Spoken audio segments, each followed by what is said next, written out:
একদিন হযরত ওমর রাদিয়াল্লাহু তাআলা আনহুর ছোট ছেলে আব্দুল্লাহ এসে হযরত ওমর রাদিয়াল্লাহু তাআলা আনহুকে বললেন, আব্বাজান, আমি আপনার কাছে একটা নালিশ নিয়ে এসেছি, এই বিচার আপনাকে করতেই হবে।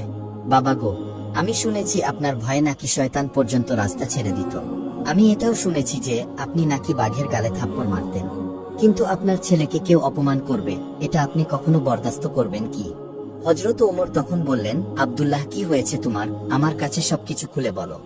তখন আব্দুল্লাহ বললেন, আব্বাজান, হুসাইন আমাকে গোলামের বাচ্চা গোলাম বলে গালি দিয়েছে।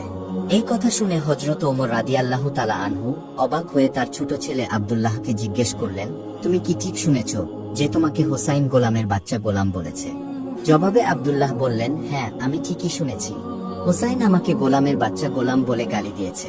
তখন হযরত ওমর রাদিয়াল্লাহু তাআলা আনহু বললেন, ঠিক আছে, হুসাইন যদি তোমাকে এই কথা বলে থাকে তাহলে অবশ্যই হুসাইনের বিচার করা হবে। পরের দিন হযরত ওমর রাদিয়াল্লাহু তাআলা আনহু নিজেই হযরত আলী রাদিয়াল্লাহু তাআলা আনহুর বাড়িতে আসলেন। তখন ওমরকে দেখে হযরত আলী রাদিয়াল্লাহু তাআলা আনহু বললেন, হে ওমর, আপনি হঠাৎ আমার বাড়িতে? জবাবে হযরত ওমর বললেন, হে আলী, আমি একটা দরকারে এসেছি। তারপর হযরত ওমর আলীকে জিজ্ঞেস করলেন, হে আলী, হুসাইন কি বাড়িতে আছে? জবাবে হযরত আলী রাদিয়াল্লাহু আনহু বললেন, হে ওমর, হুসাইন তার ঘরের মধ্যেই আছে। তারপরে হযরত আলী রাদিয়াল্লাহু তাআলা আনহু ওমরের কাছে জানতে চাইলেন যে ওমর, হুসাইনকে কি দরকার? তখন হযরত ওমর রাদিয়াল্লাহু তাআলা আনহু বললেন, হে আলী, হুসাইন আমার ছেলে আব্দুল্লাহকে গোলামের বাচ্চা গোলাম বলে গালি দিয়েছে। তখন হযরত আলী বললেন, হে ওমর, হুসাইন তো এমন কথা বলতে পারে না। ঠিক আছে, যদি হুসাইন এই কথা বলে থাকে তাহলে তাকে ডেকে আনছি। অতঃপর হযরত হুসাইন রাদিয়াল্লাহু তাআলা আনহুকে ডেকে আনা হলো। হুসাইন আসার পর হযরত আলী রাদিয়াল্লাহু তাআলা আনহু হুসাইনকে জিজ্ঞেস করলেন, হে হুসাইন, তুমি কি ওমরের ছেলে আব্দুল্লাহকে গোলামের বাচ্চা গোলাম বলে গালি দিয়েছ? জবাবে হযরত হুসাইন রাদিয়াল্লাহু তাআলা আনহু বললেন, হ্যাঁ, আমি এই কথা বলেছি। এই জবাব দিয়ে হযরত হুসাইন রাদিয়াল্লাহু তাআলা আনহু আবার ঘরের ভিতর চলে গেলেন। হযরত ওমর রাদিয়াল্লাহু তাআলা আনহু হযরত আলী রাদিয়াল্লাহু তাআলা আনহুকে বললেন, হে আলী, আমি এটার সঠিক বিচার করতে চাই। তখন হযরত আলী রাদিয়াল্লাহু তাআলা আনহু ওমরকে বললেন, এটা তো বাচ্চাদের ব্যাপার, এটা বাদ দিলে কি হয় না? তখন হযরত ওমর বললেন, হে আলী, ব্যাপারটা যদি বাদ দেওয়ার মতো হতো তাহলে আমি নিজেই বাদ দিয়ে দিতাম।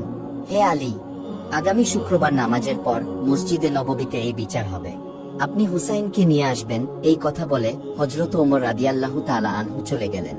হযরত ওমর চলে যাওয়ার পরে হযরত আলী রাদিয়াল্লাহু তাআলা আনহু ঘরের ভিতরে প্রবেশ করলেন এবং হুসাইনের ঘরে গিয়ে জিজ্ঞেস করলেন, হে হুসাইন, তুমি ওমরের ছেলে আব্দুল্লাহকে গোলামের বাচ্চা কেন বলেছ?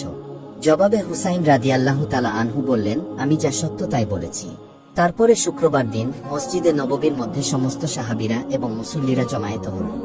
সাহাবীদের মধ্যে কেউ কেউ বলাবলি করছিল, আজকে না জানি কি হয়, না জানি ওমর হুসাইনকে কি করে। যে হুসাইনকে দয়াল নবী সাল্লাল্লাহু আলাইহি ওয়াসাল্লাম এত আদর করত এবং বলতো, হে হুসাইন, তুমি আমার, আমি তোমার। তোমাকে যে ভালোবাসবে সে যেন আমি রসুলকেই ভালোবাসলো, তোমাকে যে কষ্ট দিবে সে যেন আমি রসুলকে কষ্ট দিল। সেই হুসাইনের কি বিচার জানি ওমর করে। জুমার নামাজ শেষে কিছু সাহাবীরা হযরত ওমরকে অনুরোধ করে বললেন, হে আমিরুল মুমিনিন, আপনি তো জানেন দয়াল নবী সাল্লাল্লাহু আলাইহি ওয়াসাল্লাম হুসাইনকে কতটা ভালোবাসতেন। হুসাইনের বিচারটা বাদ দিলে কি হয় না?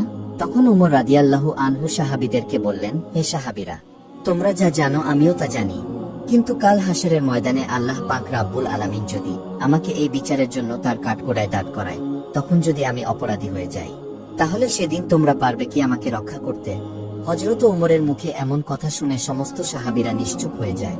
তারপর বিচার কার্য শুরু হলো। হযরত ওমর রাদিয়াল্লাহু আনহু মিম্বরে বসে হযরত হুসাইনকে উদ্দেশ্য করে বলতে লাগলেন, হে হুসাইন, তুমি কেন আমার ছেলেকে গোলামের বাচ্চা গোলাম বলেছ? তখন হযরত হুসাইন রাদিয়াল্লাহু তাআলা আনহু জবাব দিলেন, হে ওমর, বড় কথা বলো না, তুমি কি আমার নানার গোলামি করো নাই? এই কথা শুনে হযরত ওমর রাদিয়াল্লাহু তাআলা আনহু দুটি চোখের পানি ছেড়ে দিলেন। হযরত ওমর হুসাইনকে লক্ষ্য করে বললেন, হে হুসাইন, তুমি যে কথাটা বললে এই কথাটা কি তুমি কোনো কাগজে লিখে দিতে পারবে? হুসাইন রাদিয়াল্লাহু তাআলা আনহু জবাবে বললেন, হ্যাঁ, অবশ্যই লিখে দিতে পারবো। তারপর হুসাইন রাদিয়াল্লাহু তাআলা আনহু কাগজে লিখলেন, ওমর আমার নানার গোলামি করেছে বিধায় তার ছেলেকে আমি গোলামের বাচ্চা গোলাম বলেছি।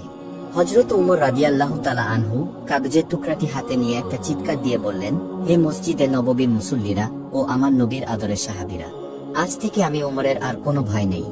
আমি ওমর যেদিন দুনিয়া থেকে বিদায় হয়ে যাব, সেদিন তোমরা হুসাইনের লেখা এই কাগজের টুকরো আমার কাফনের মধ্যে জড়িয়ে দিবে, আমার কাফনের ভিতরে ঢুকিয়ে দিবে।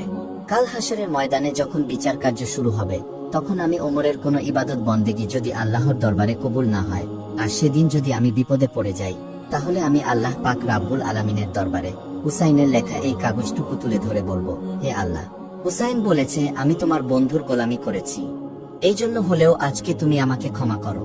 তারপরে মসজিদে নববীর সকল মুসল্লিরা একসাথে নারায়ে তাকবীর দিয়ে উঠলেন।